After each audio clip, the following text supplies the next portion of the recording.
start the new chapter of Standard 10, Chapter 8, that is how do organisms reproduce. That is different types of, that is modes of reproduction we will discuss. That is asexual reproduction, that is fission, fragmentation, regeneration, budding and spore formation. We will discuss one by one. Now fission, there are two different types of fission, binary fission and multiple fission. Binary fission is found in amoeba. First we will discuss binary fission. Binary means two. That is, this amoeba, the nucleus gets divided into two, followed by the division of the cytoplasm, and two individual is formed from the mother cell. Two daughter cells are formed from mother cell. That is called binary fission. Now multiple fission. Multiple fission is found in plasmodium. Now in this case, that is, nucleus gets divided into many cells. That is, many cells are formed from that, and it moves towards the periphery and it breaks, and many cells will be formed from the mother cell, and that is called multiple fission, and it is found in plasmodium. Now fragmentation. Fragmentation is normally found in Spirogyra. Now Spirogyra, it is also a unicellular organism. In this case, if you divide the body into many fragments, each fragment forms a new individual. That is called fragmentation. Now regeneration. Regeneration is found in planaria, even in starfish also. So this regeneration, the part of a body, by chance if it gets cut and removed, that each part will form a new individual. That is called the regeneration. Then budding. Budding is found in even yeast also. Yeast is a unicellular organism. Even in Hydra, it's a multicellular organism. Here you can see a bud arises from the body of a mother cell, and then this bud grows, and when it becomes mature, it gets detached from the mother's body and forms a new individual. This is how budding takes place in Hydra. Now spore formation. It is normally found in some kind of bacteria and fungi. There is a sporangium. This part is called the sporangium, and sporangium consists of spores. And when it becomes mature, the sporangium breaks and the spores falls on the ground, and new fungus will arise from that. And that is called the spore formation, and it is normally found in mucor and rhizopus. Now we will discuss once again, that is fission, fragmentation, regeneration, budding and spore formation. Fission, there are two types of fission, binary fission and multiple fission. Binary fission is found in amoeba, that is the body of the mother cells. The nucleus gets divided and followed by the division of the cytoplasm, and two daughter cells are formed from the single mother cell, which is called the binary fission.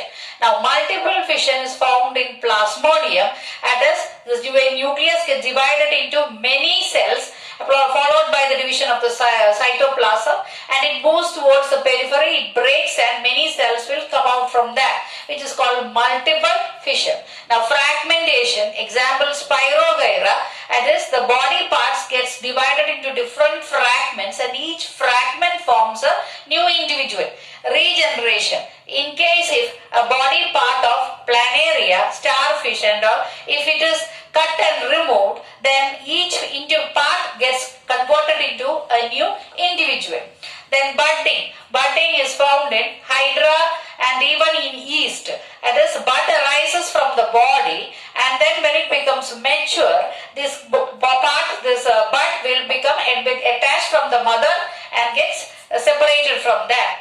Then this rhizopus and mucus, spore formation takes place, called the sporangium, which consists of spores. When it becomes mature, it breaks and it falls on the ground, and new fungus will be formed from that. Now we will discuss about the vegetative propagation.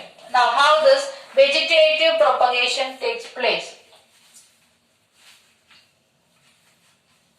Let us see. Now what is this vegetative propagation? Sometimes you can see that potatoes and all, when it keeps at home, you can see some buds arises from that.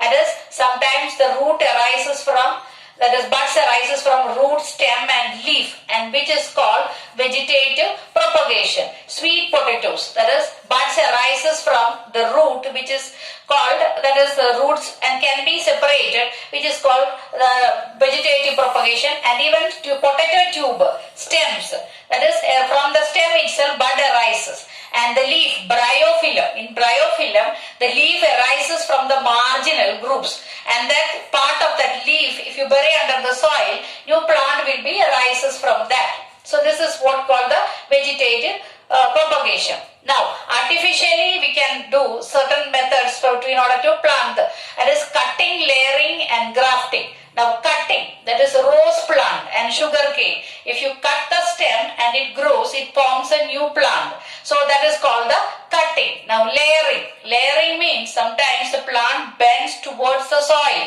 and when it touches the soil, new roots arises from that. And if you cut that part and bury under the soil, then new plant will arises. For example, jasmine and hibiscus. Jasmine and hibiscus, you can grow the plants like this. This layering. That means the branch will bend towards the soil and new roots arises from that. If you cut and remove and bury under the soil, it forms a new plant.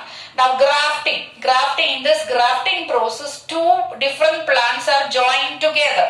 The top part of the plant is cut and joined with the other part. The part at which the plant which is removed from other plant, which is called the zyon, and which is attached to the plant, which is called the stalk. And these two join together and new plant will be produced, and which is called grafting. For example, orange and lemon.